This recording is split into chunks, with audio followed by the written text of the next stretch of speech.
Bienvenidos a Osiris Podcast, un viaje entre la razón y la emoción. En este podcast exploramos los vínculos entre la filosofía, la literatura y la psicología para comprender mejor quiénes somos, por qué sentimos y cómo pensamos. Palabras, ideas y emociones se entrelazan en cada capítulo. El día de hoy vamos a hablar sobre qué es realmente la introspección y por qué los hombres la evitan. Entonces, ¿qué es la introspección realmente? Entonces, en el capítulo anterior ya dijimos que no es meditación, no es terapia, no es simplemente sentarse a hablar de sentimientos. Es simplemente mirarse hacia adentro con honestidad, con objetividad, sin sesgos, sin prejuicios, ¿verdad? Es simplemente el observarse a uno como una entidad separada de uno, ¿verdad? Observarse sin juzgar, sin tener esos prejuicios.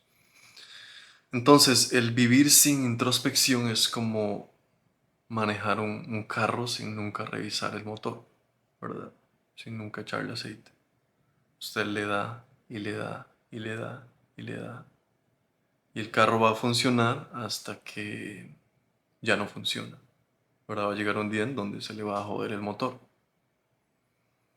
Y es lo mismo con la psyche, en donde se acumulan resentimientos, se acumulan emociones no deseadas, se acumulan situaciones en donde reprimimos, ¿verdad? Reprimimos algo, no queremos decirlo, no queremos algo que no queremos decir, reprimimos las emociones, ya sean por lo que nos ha dicho la sociedad, reprimimos quizás ciertas cosas que le pudimos haber dicho a ciertos amigos, reprimimos el poner límites y se van creando un peso emocional que se siente en el cuerpo.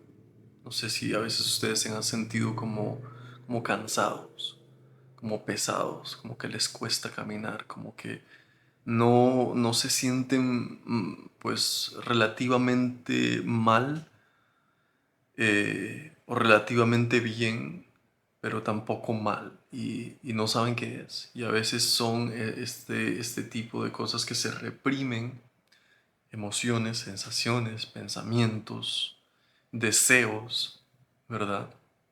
Y eso empieza a agobiar al cuerpo. Y ahí es donde se necesita un tipo de escape, ¿verdad? Y un buen escape, un escape que beneficie a nuestro ser, ¿verdad? Que beneficie lo que a esta persona, que beneficie a lo que queremos hacer con nuestra vida, ¿verdad? Que beneficie a esta persona que yo tengo que llevar a todo lado. Entonces, la idea del observador interno es parte de ti, ¿verdad? Esa parte de que todos tenemos, que nos podemos observar a nosotros mismos, sin necesariamente ser nosotros mismos. O sea, podemos ponernos fuera de nuestro ser y podernos analizar, ¿verdad?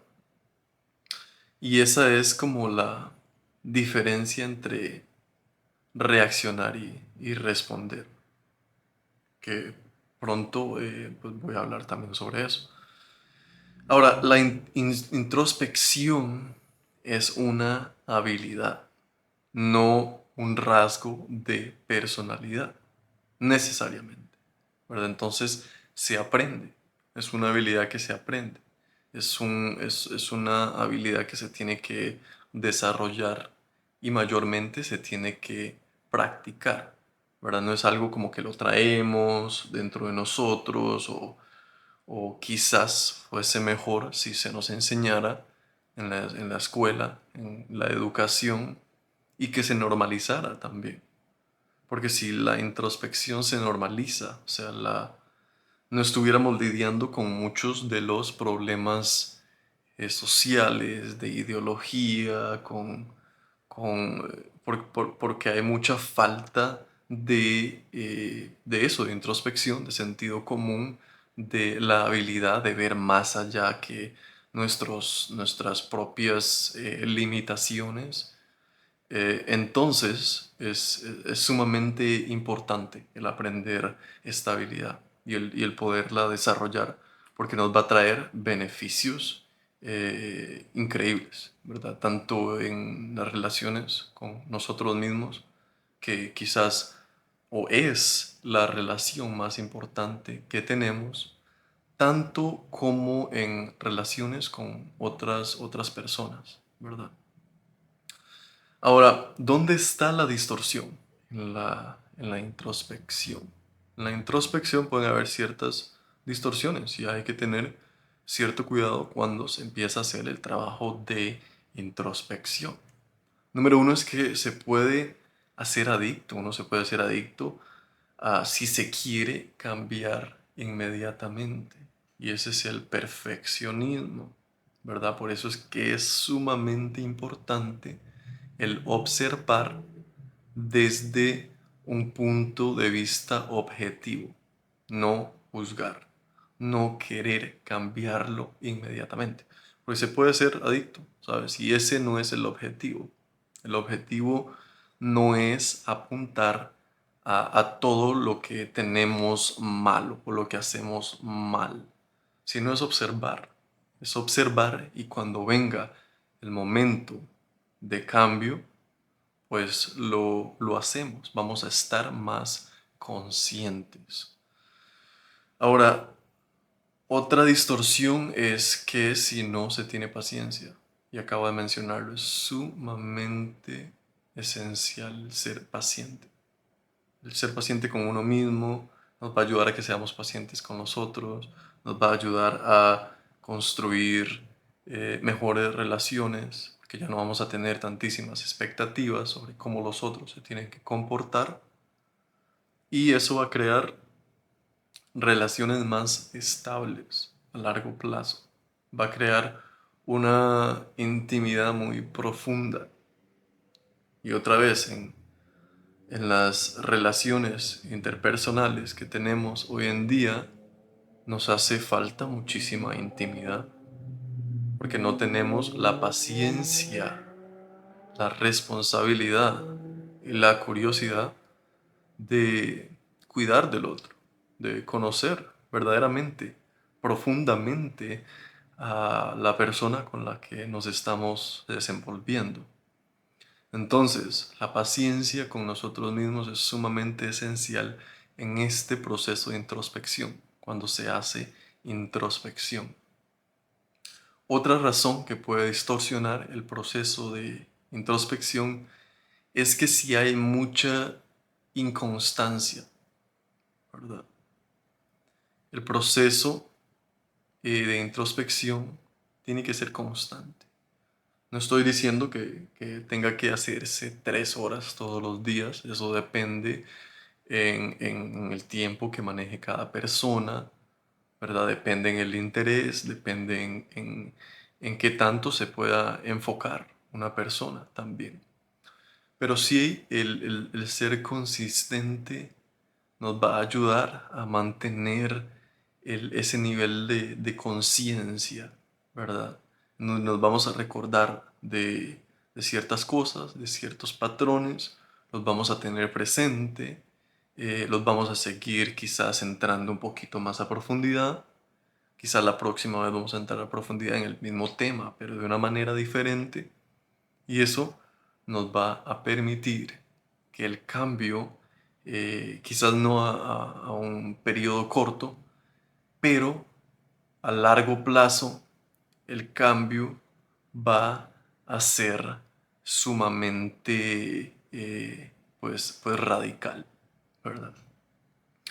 Lo otro es en la distorsión en la introspección, es que hay que ser observador. Y para eso se necesita estar en un estado de calma, que la meditación ayuda muchísimo. El observarse uno mismo.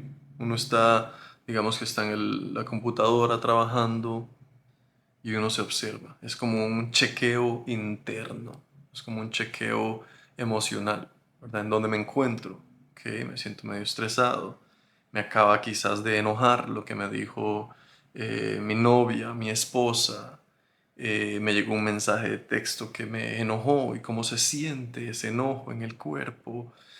Eso nos va a dar la habilidad de poder notar muchísimas cosas más.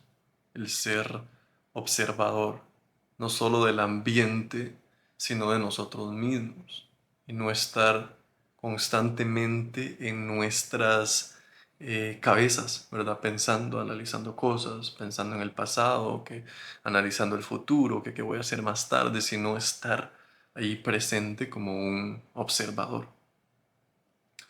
Y lo otro es que si no se está atento, si uno no está atento a estos patrones, si uno no está atento a cómo reacciono, ¿verdad? Estos mismos se van a repetir. Puede haber cierta distorsión.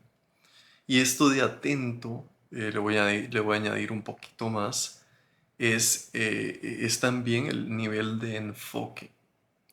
Porque de nada vale, no que de nada vale, sino que hay cierta distorsión, he notado cierta distorsión cuando se hace introspección en muchísimas cosas, ¿sabes? Muchísimos temas. Introspección que en relaciones, que en finanzas, que en familia, que en el pasado, y, y se pierde ese hilo porque el consciente, la mente, la psyche es capaz de enfocarse en una sola cosa.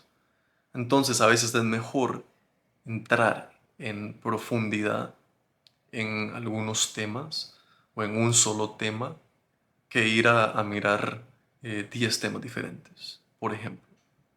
Entonces, el estar atento y el enfoque juega un rol muy importante en la introspección. Ahora hay una diferencia clave en el reaccionar y responder. Y esto se lo va a empezar a dar la introspección. Como usted va haciendo más introspección, se va a ir dando cuenta que ya no va a reaccionar, sino que va a empezar a responder de una manera proactiva.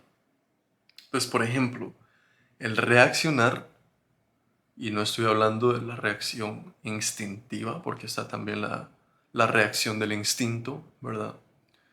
Pero el reaccionar es automático e inmediato. Entonces viene de un automatismo. Otra vez el ejemplo del enojo. Yo me enojo y le pego a una pared, por ejemplo. Viene del automatismo de que yo vi algo parecido de pequeño, ¿verdad?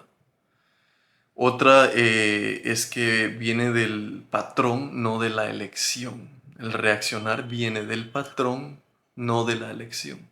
De ese patrón que se está repitiendo. El reaccionar lo controla tu historia, no tu voluntad. La historia se refiere a otra vez al automatismo, de cómo uno se ha comportado, de lo que ha visto anteriormente. Y el reaccionar repite el pasado en el presente. Se sigue repitiendo. Uno sigue repitiendo los mismos patrones. Sigue reaccionando de la misma manera. Ahora, la introspección le va a permitir a usted el aprender a responder de una manera proactiva. Entonces, en lugar de reaccionar de manera automática, usted va a empezar a tener cierto tipo de pausa consciente, en donde sí se va a enojar, pero va a decir, wait a minute, ya no le voy a pegar a una pared. Mejor me voy a ir a caminar. Voy a irme a caminar, voy a respirar, voy a empezar a que se me pase y así ya no tengo que quebrar vidrios. Ya no tengo que afectar la psique de unos niños que no tienen idea de qué es lo que está sucediendo. Ya no, pues a mi esposa ya no le va a dar miedo de decirme lo que piensa, ¿verdad?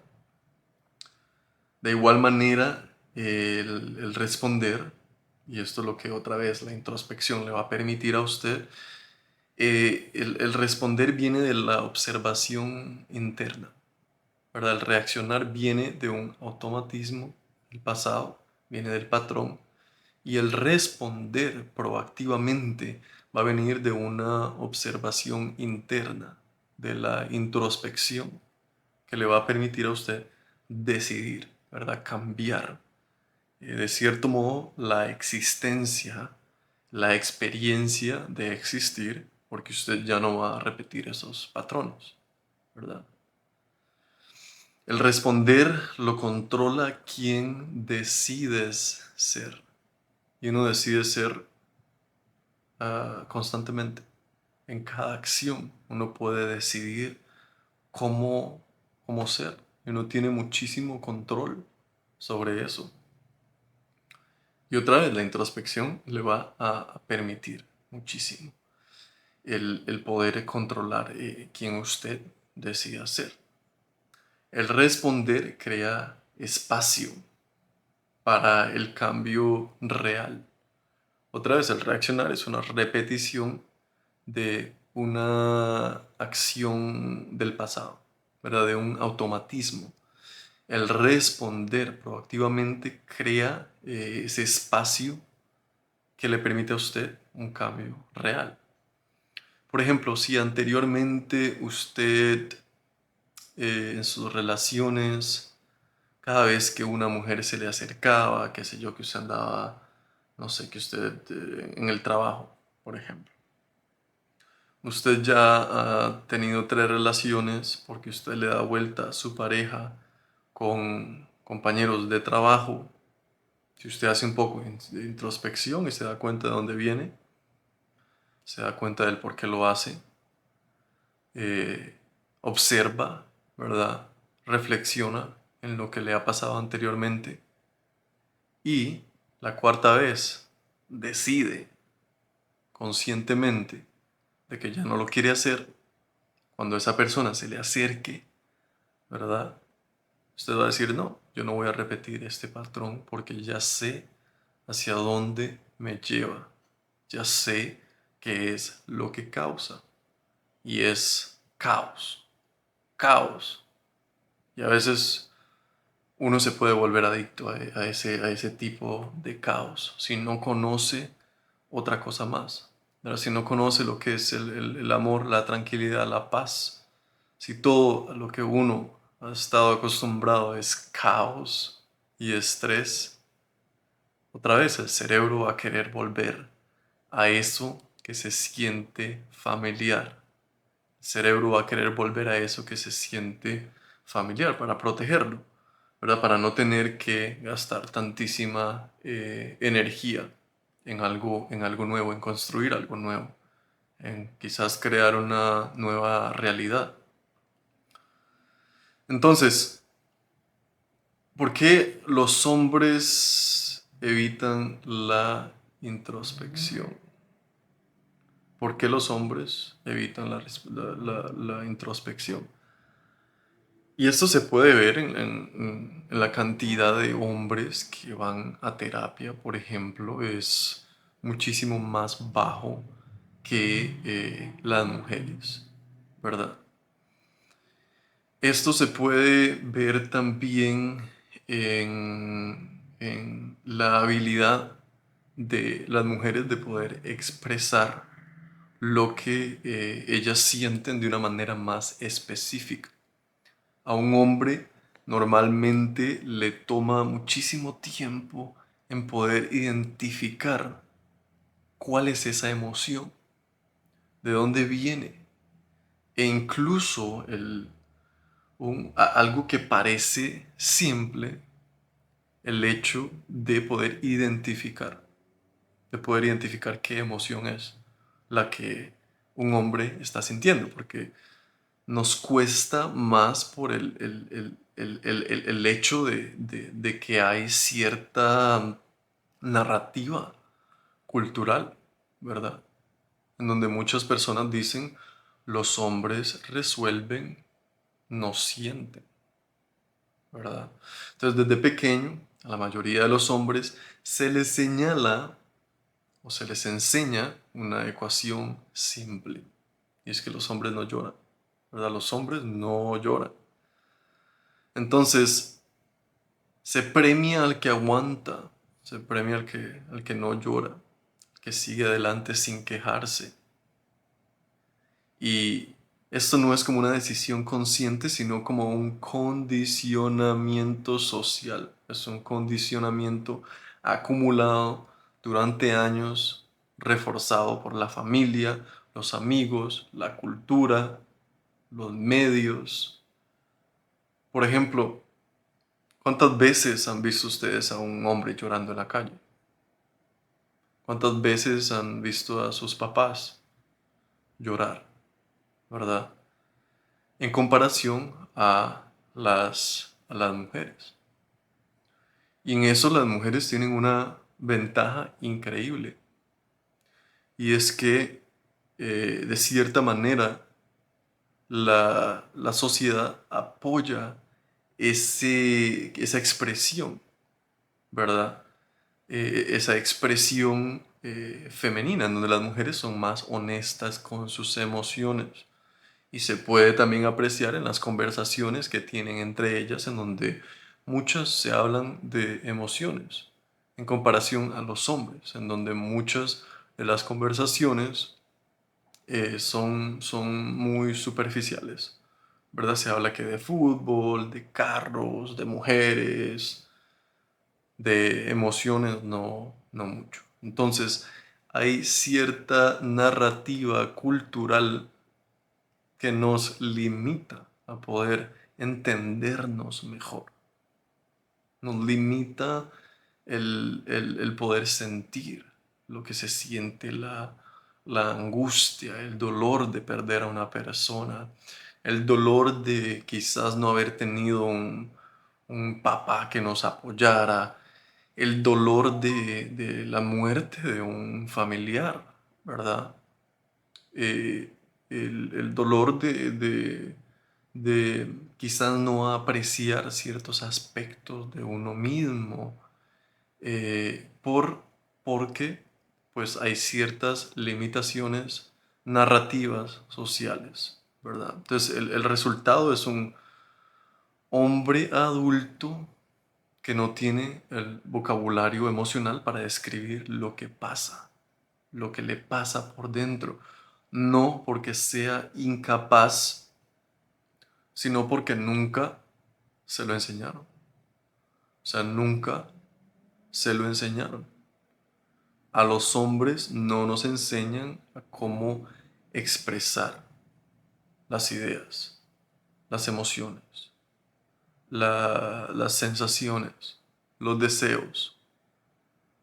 Entonces, pues esta narrativa cultural nos mantiene prisioneros. Entonces, el vocabulario emocional, lo que no se enseñó se puede apreciar en cómo, por ejemplo, un hombre puede nombrar las 50 piezas de un motor, pero solo tres emociones. Bien, mal, más o menos. ¿Cómo va usted? Pues más o menos. Ahí vamos, ahí vamos. Bien, bien, bien. Y pues no es su culpa, no se enseñaron, no se lo enseñaron. Y ahí es donde uno puede empezar a hacer este proceso de introspección, que es una reconexión con el vocabulario emocional. La habilidad de poder uno al menos ponerle nombre a lo que uno está sintiendo es sumamente esencial. Y en lo más esencial es en las relaciones, en las relaciones que uno tiene tanto con uno mismo como con su pareja. Con uno mismo como con su pareja. El poder decir, no es que estoy enojado, es que tengo un poco de celos. Ok, ok. ¿Y por qué tienes celos? ¿Qué fue lo que hice yo? ¿Ves cómo se va desarrollando la conversación de una manera diferente cuando se trata de llegar a la verdad a través de obtener un vocabulario emocional que pueda definir específicamente qué es lo que sentimos? ¿Cuáles son las consecuencias, verdad, de no tener un vocabulario emocional? ¿Cuáles son las consecuencias de que los hombres eviten la introspección?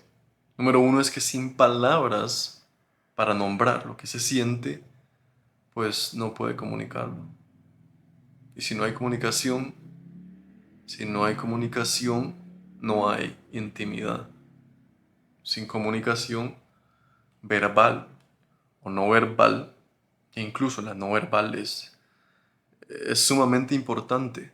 Es más importante a veces que la verbal, porque el cuerpo habla muchísimo, el cuerpo lo expresa todo.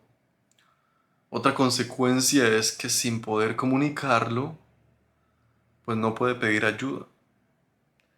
Y esta es la mayor distorsión de un hombre, el no pedir ayuda. Y se puede ver en cómo los casos de suicidio son muchísimo más altos. 80%. Creo que por ahí anda el nombre. 80% de los suicidios son hombres, ¿verdad? Número 4 es que sin poder pedir ayuda, la persona o el hombre, en este caso que estoy hablando de los hombres, resuelve solo o no resuelve. Y sin resolver, los problemas internos se vuelven problemas externos, ¿verdad? El enojo, el, quizás esos sentimientos amargos que sentimos por dentro se traducen a gritarle a otras personas, se traducen a tratar mal a nuestros hijos y empiezan los problemas externos, ¿verdad? Que ya se empieza a afectar a otros, a los otros que nos rodean. Entonces, sin introspección, el problema es real.